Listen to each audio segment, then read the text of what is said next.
But essentially, what Bitcoin is basically a technological invention that can make basically it solves digital scarcity, right? So it's like a digital asset that can't be copied, and it's a bare asset, much like gold or much like physical cash. And so we've seen over time that ever since it was created, ever since it became liquid enough to have kind of a measurable price, it's had this rather exponential increase in market share and value. And so what this chart shows is the Bitcoin price in log form. And we see that there are generally a few different cycles. And so far they've correlated. It could be caused, it could be correlated with the pre-programmed supply flow halvings. And so Bitcoin is programmed every 4 years to reduce the issuance of new Bitcoins generated every 10 minutes by half. And so what that generally does is that causes, supply goes down, or at least new supply goes down, while demand is kind of at a steady state. And so you start to get the next bull run. And so those bull runs, however, also kind of correlated with overall risk on market behavior. And so what we've generally seen is that Bitcoin has had numerous quote unquote bubbles along the way. It's also fallen over 80% multiple times. It's pronounced dead. It consolidates and then it kind of ramps up again. And so far, it was created in early 2009. And so we have over 12 years of it functioning well, it gaining market share.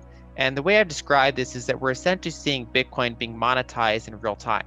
And so we don't know how this trend is going to end, right? This could eventually roll over and fall off. But so far, we have 12 years of history, essentially going from zero up to, at one point, was over $1 trillion in market cap. Now is in the upper several hundred billions. And so we're seeing this long process play out of it becoming, an asset class in its own right. And of course, a number of other cryptocurrencies were launched in its wake to try to do different tasks. Many of them unsuccessful, but a handful of them have been successful as well. And so I guess we'll go on to the next slide here. Now, as someone, I'm arguing the pro Bitcoin position here, but I'm actually, I've been a gold investor for many years. So I actually like both Bitcoin and gold. And my overall viewpoint is that essentially they have different pros and cons, and that Bitcoin brings a lot that's new to the table. And so this chart is from Vijay Boyapati. He's a former Google engineer. He was a big, he got into Austrian economics. He was a proponent of Ron Paul and helped him organize grassroots organization. But anyway, he put a table up showing Bitcoin versus gold versus fiat currencies and their various pros and cons.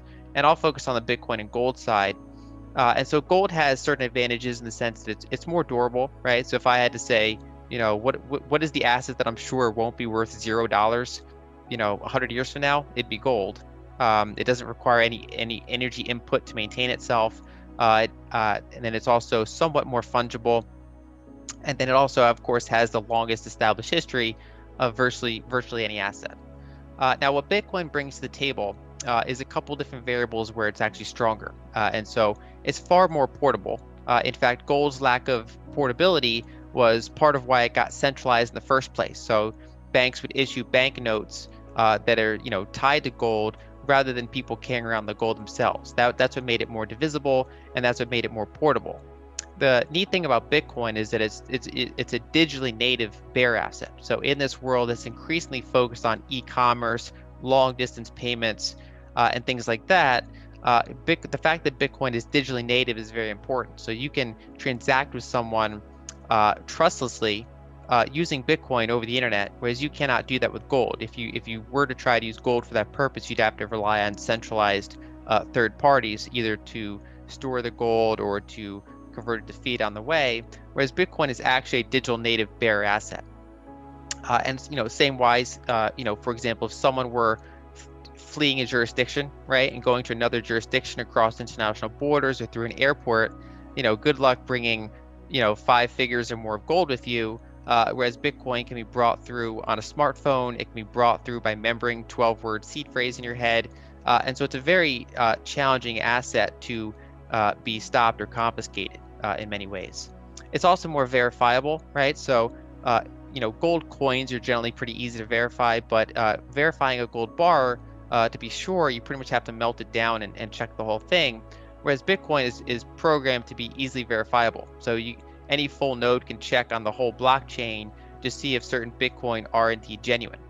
In addition, it's also auditable. So if I wanted to prove to someone that I own a certain amount of Bitcoin, maybe to get a loan or something like that, to prove that I have assets to correspond with that, I can easily digitally sign and show, with proof on the blockchain that I control a certain amount of Bitcoin, whereas auditing large pools of gold is obviously much more difficult and more prone to trust.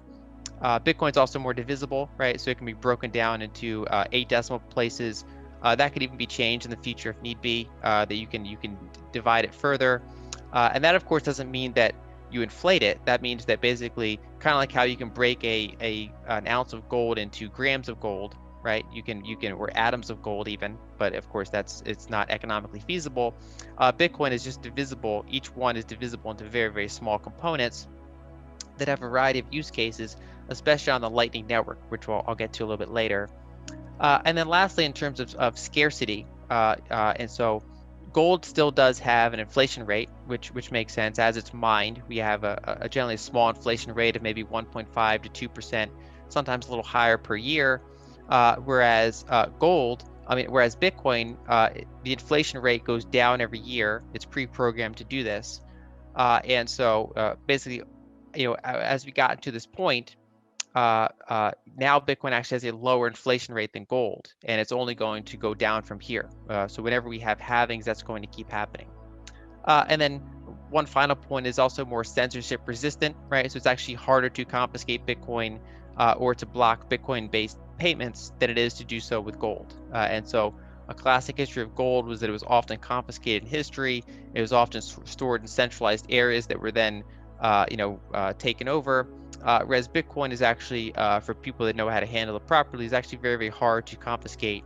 And so you see things like, for example, the Russian opposition leader, his bank accounts are often shut down, but international supporters or domestic supporters can still sometimes send him Bitcoin, because that's actually very, very hard for systems of power to block, right? And so it's actually, showing a degree of resiliency that is hard to mimic with other assets. Another thing I like about Bitcoin that I think is worth pointing out is that over time Bitcoin keeps getting stronger, right? So when you own Bitcoin, there are thousands of people working constantly to make it more useful. And so what this chart is the amount of Bitcoin capacity that's on the Lightning layer. So that's Bitcoin's layer 2.